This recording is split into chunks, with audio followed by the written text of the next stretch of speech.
আজকে আবার আরেকটি ক্লাস নিয়ে এলাম। অবশ্যই এই ভিডিওটি অনেক গুরুত্বপূর্ণ, শুরু থেকে শেষ পর্যন্ত ভিডিওটি দেখবেন। যারা পবিত্র কোরআন মোটামুটি বা একটু পড়তে জানেন তাদের জন্য আরও গুরুত্বপূর্ণ এই ভিডিওগুলো, কেননা যে শব্দগুলো আপনারা বুঝতে পারেন না বা কীভাবে পড়তে হবে বা নিয়ম কিভাবে হয় বা জানা নেই, ওই বিষয়গুলিও এই ভিডিওর সাহায্যে শিখে নিতে পারবেন। আউযু বিল্লাহি মিনাশ শাইতানির রাজিম, বিসমিল্লাহির রহমানির রহিম। আম, হামজা মিম জবর আম। আলিফকে হামজা কেন পড়ছি? যদি আলিফের ওপর নিচে যে যাবার পেশ বা যে কোনো জিনিস আসলে আলিফকে হামজা পড়তে হবে। হামজা মিম জবর আম। ইয়াহসুদুনান, এখানে ওয়াজিব গুন্না, পেশের পাশে অসাকিন এক আলিফ টেনে পড়বেন। ইয়াহ জবর ইয়াহ, সিন পে সু, ইয়াহসু, দাল পেশ দু, নুন জবর নান, ইয়াহসুদুনান, ইয়াহসুদুনান। অবশ্যই এখানে এক আলিফ টেনে পড়বেন। এখানে অনেক দ্রুত পড়তে হবে না, এক আলিফ টেনে পড়বেন। নাসা, যাবার পাশে খালি আলিফ এক আলিফ টেনে পড়বেন। নুন আর যাবার না, সিন যাবার সা, নাসা। যাবার জের পেশ অনেক দ্রুত পড়বেন, যেখানে টান থাকবে ওই বিষয়গুলি দেখেন। যাবার পাশে খালি আলিফ এক আলিফ টেনে পড়তে হচ্ছে, পড়লাম। পেশের পাশে অসাকিন থাকলে এক আলিফ টেনে পড়তে হচ্ছে, পড়লাম। এই বিষয়গুলি, টানের বিষয়গুলিও অনেক সহজেই শিখতে পারবেন। আলা, খার যাবার এক আলিফ টেনে পড়বেন। আইনটিকে মোটা করে গলা চিপে পড়বেন। আইন যাবার আ, লাম খার যাবার লাম, আলা। মা, এখানে চিকন চিহ্ন মাদ্দা আরজি, তিন আলিফ টেনে পড়বেন। মিম আলি যাবার মা, আতাহুমুল, খার জবরে এক আলিফ টেনে পড়বেন। এখানেও খার জবরে এক আলিফ টেনে পড়বেন। হামজা খার জবরে আ, আলিফকে হামজা কেন পড়ছি আপনাদেরকে বলেছি, যে যাবার পেশ বা যে কোনো জিনিস বলতে খার জবর আছে তার জন্য আলিফকে হামজা পড়ছি। হামজা খার জবর আ, তা খার জবর তা, আতা, হাফেসু, আতাহু, মিম লাম পেশ মুল, আতাহুমুল, লহু, খার জবর এক আলিফ টেনে পড়বেন। এবং আল্লাহ লেখা থাকলে ডান পাশের অক্ষরটি দেখবেন, ডান পাশের অক্ষরের ওপরে যদি যাবার পেশ বা যে কোনো জিনিস আসলেই উপরে আসলে আল্লাহ লেখাটি মোটা করা হবে। লহু, লাম খার জবর ল, হাফেসু, লহু। মেং, এখানে ইকফা গুন্না বাংলা আনেস করার মতো, মিম নুনজের মেং। অবশ্যই গুন্নাগুলির বিষয় দেখবেন, নুন সাকিন থাকবে না তো দুই জাবা দুজে দুই পেশ থাকবে। এই বিষয়গুলির জায়গায় বা মিম নুন হচ্ছে গুন্নার মা বাবা। এই মিম নুন বা দুই জাবা দুজে দুই পেশ এগুলো থাকলেই গুন্না হবে। এগুলো খেয়াল রাখবেন, তাহলে অনেক সুন্দরভাবে গুন্নাগুলির নিয়ম বুঝে নিতে পারবেন। ফাদলিহ, এখানে জিম আছে, জিমের জায়গায় থামা ভালো, তার জন্য শেষ অক্ষরের সাকিন দিয়ে লামের সঙ্গে মিলিয়ে লিহ বলে থেমে যাবেন। ফা দদবার ফাদ, লাম জের লি, ফাদলি, হা খাজের হি, ফাদলিহি, ফাদলিহ। অনেক এরকমভাবে হবে, লাম হাজের লিহ, এরকমভাবে থামতে হয়, এভাবে থামবেন। কিন্তু হার উপরে মনে মনে সাকিন দিবেন, বানান করতে পাবেন না। তা আমি আপনাদেরকে অনেক সহজেই শেখার জন্য এভাবে আপনাদেরকে বুঝাচ্ছি। তো এরকম সবাই এরকমভাবে পড়ে যায় আর বুঝাই।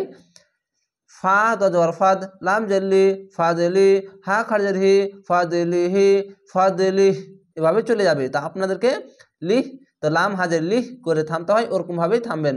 অনেক সহজেই আপনাদেরকে বোঝাবার জন্য আমি ভেঙে ভেঙে ভিডিওগুলো বানাচ্ছি, যেন আপনারা অনেক সহজেই পবিত্র কোরআন শিখতে পারেন। ফা কদে, এখানে কলকলা ধাক্কা মেরে নিচে সাউন্ড আসবে। ফা জবর ফা, কব দাল জবর কদে, ফা কদে। আতাইনা, খার জবর এক আলিফ টেনে পড়বেন। এখানে চিকন চিহ্ন মাদ্দা আরজি, তিন আলিফ টেনে পড়বেন। হামজা খার জবর আ, তা ইয়ে জবর তাই, আ তাই, নুন আলিফ জবর না, আতাইনা, আলা, খার জবর এক আলিফ টেনে পড়বেন। হামজা খার জবর আ, লাম জবর লা, আলা। এখানে গলা চিপে পড়বে না, কেন? আইনকে মোটা করে গলা চিপে পড়তে হয়। এটি হচ্ছে আলা, অনেক সুন্দরভাবে আলা, কোনো চাপ চুপ কিছু হবে না। আলা ইব্রাহিমাল, এই লামের সঙ্গে মিলবে। জেরের পাশে ইয়াসাকিন এক আলিফ টেনে পড়বেন। খাড় জবর একালিফ টেনে পড়বেন, এখানে কলকলা ধাক্কা মেরে নিচে সাউন্ড আসবে। হামজা বাজের ইব এরকম হবে, র খাড় র ইব র, হা ইজের হি ইব রহি, মিম লাম জবর মাল ইব রহি মাল। কিতাবা খাড় জবর একালিফ টেনে পড়বেন, কাবজের কি, তা খাড় জবর তা, কিতা, বা যাবার বা, কিতাবা।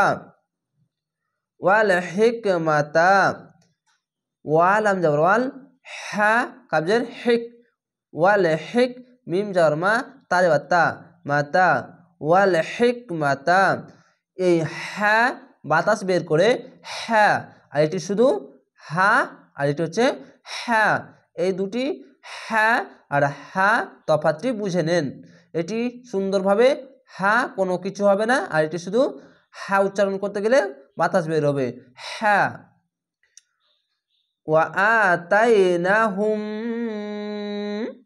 এখানে ঈদগামে মিম সাকিন গুন্না, খাড় জবর একালিফ টেনে পড়বেন, এখানেও খাড় জবর একালিফ টেনে পড়বেন। ওয়া যাবার ওয়া, হামজা খাড় যাবার আ, ওয়া আ, তা ইয়ে যাবার তাই, ওয়া আ তাই, নুন খাড় যাবার না, ওয়া আ তাই না, হা মিম পেশ হুম, ওয়া আ তাই না হুম, এই মিমকে ধরবে না, এই তাসদিদওয়ালা মিমকে ধরবে।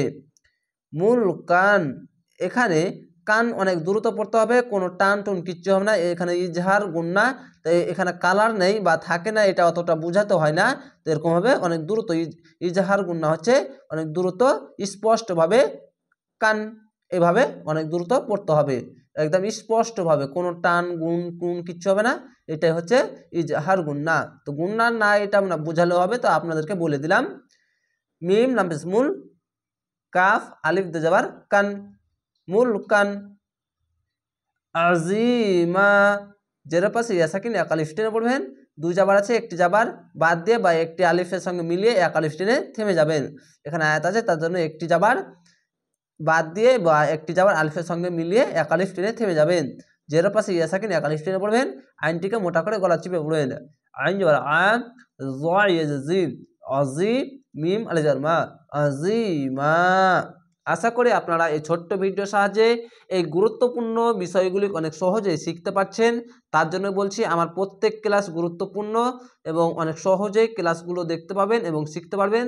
তো অবশ্যই চ্যানেলটিকে সাবস্ক্রাইব করে রাখবেন, আর অন্যদেরকে শেখানোর জন্য অবশ্যই ভিডিওটি শেয়ার করবেন, যেন অন্যদেরকে আপনি শেখাতে পারেন। কেননা আপনার একটা শেয়ারে যদি অন্যজন যদি শিখতে পারে, তাহলে ইনশাআল্লাহ আপনাকে জান্নাতে দিবে আল্লাহ ইনশাআল্লাহ।